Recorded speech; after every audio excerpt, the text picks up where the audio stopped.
Nossa aula de hoje, aqui no Colégio Portinari, é sobre prismas. Prisma óptico, aquele prisma que você estuda na matemática. Na matemática eles estão bastante preocupados em calcular a área da base do prisma, a altura, volume do prisma. Não é o nosso interesse. Nosso prisma ele é feito de vidro. Nós vamos incidir luz na lateral desse prisma e vamos verificar qual é o fenômeno que acontece.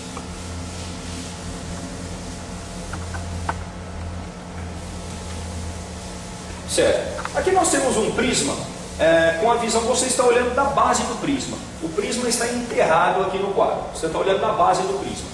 Esse ângulo aqui em cima, ele é chamado de ângulo de abertura. Vou apagar aqui, que senão você não vai enxergar. Ele é o chamado ângulo de abertura, certo? Ou também ângulo de refringência. Vamos incidir um raio de luz. Reta normal. Note, a reta normal, 90 graus com a superfície. A luz está vindo do ar para o vidro. A luz está vindo do menos para o mais. Do menos para o mais, aquele nosso macetinho, aproximais. Então a luz se aproxima da reta normal e sofre um desvio. Nós temos o ângulo I, nós temos o ângulo R. Qualquer conta relacionada com o I e com o R, nós usamos a lei de Snell. Certo? Lei de Snell-Descartes, daqui a pouco ela vai aparecer. Reta normal da segunda face. E agora a luz vem do mais para o menos. Do mais para o menos, aquele nosso macetinho, afastemos. A luz se afasta da reta normal. Então, o que um prisma fez com a luz? O prisma executou dois desvios na luz. Desvio 1, desvio 2. Certo? Um prisma serve para desviar a luz. O delta é o desvio total. O desvio total, a luz vinha nessa direção e terminou nessa direção. Então, tudo isso daqui é o desvio que a luz sofreu. Calculado pela lei de Snell na primeira face, lei de Snell na segunda face, você calcula esse desvio total.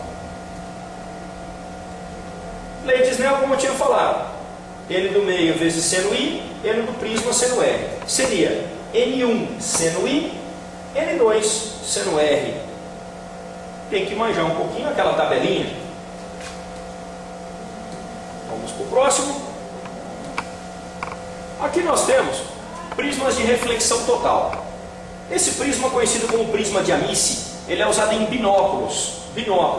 Ele faz o papel de um espelho. Tá? É como se ele fosse um espelho colocado nesse ponto. Repara o que acontece com a luz. A luz não sai do prisma. A luz sofre reflexão total. Para a luz sofrer reflexão total, esse ângulo I deve ser maior que o ângulo limite. Anote isso. I maior que o ângulo limite. Ângulo limite é aquele ângulo onde o raio sairia rasante ao prisma. Tá? Esse raio não está saindo rasante, ele já ocorre a reflexão total. Por isso que nós falamos que ele é maior do que o ângulo limite. Tá? Então, um fenômeno que ocorre no prisma de Amici, reflexão total. Por que é usado o prisma de Amici ao invés de um simples espelho? Ele tem muito mais resistência mecânica, ele é um bloco maciço de vidro, mais difícil de quebrar, e a reflexão dele é superior à reflexão de um espelho. Não tem dupla reflexão. Aqui seria... Vamos apagar isso aqui.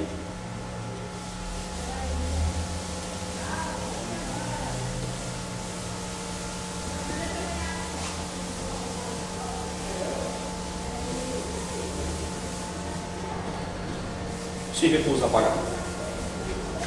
Aqui nós temos a conta necessária para o prisma de Amici funcionar. O ângulo é 45, ele tem que ser maior que o ângulo limite. Como calculamos o ângulo limite? Seno do ângulo limite, N menor pelo N maior. Nós falamos isso várias vezes em sala. Então, seno de 45 tem que ser maior do que o índice do meio pelo índice do prisma. Fazendo essa conta, nós chegamos na conclusão de que o índice do prisma deve ser maior do que raiz de 2. Raiz de 2 é 1,4. O índice de refração de vidro é normalmente 1,5 para cima. Então esse prisma de Amici, ele funciona. O próximo prisma é o prisma de Porro. Prisma de Porro. ele é usado também em binóculos, certo? Ele promove uma reflexão de 180 graus. Por quê? Porque ele faz duas reflexões totais. Ele faz uma reflexão total nessa face, uma outra reflexão total nessa face. Esses prismas são usados então em lunetas, são usados em binóculos, para inversão da imagem, para reflexão da imagem. Aqui nós temos um fenômeno que foi estudado por Newton, chamado dispersão luminosa. Tá? Newton, numa sala escura, fez um buraquinho numa parede ou numa porta e deixou um feixe de luz branca entrar. E quando esse feixe de luz branca entrou, ele passa pelo prisma e rola a dispersão da luz branca. Foi um experimento executado em sala de aula um mês atrás. Nós verificamos toda a dispersão, todas as cores do arco-íris, aquele famoso vá, vermelho, alaranjado, amarelo, verde, azul, anil e violeta. Então essas são as cores do arco-íris. Com esse experimento, Newton prova que a cor é uma propriedade da luz e não uma propriedade do corpo. Para você ter uma ideia de alguns índices de refração. Vamos colocar todos aqui. Vidro crown, vidro mais leve, o vidro comum, ele tem um índice em torno de 1,5. E o vidro flint, índice em torno de 1,6.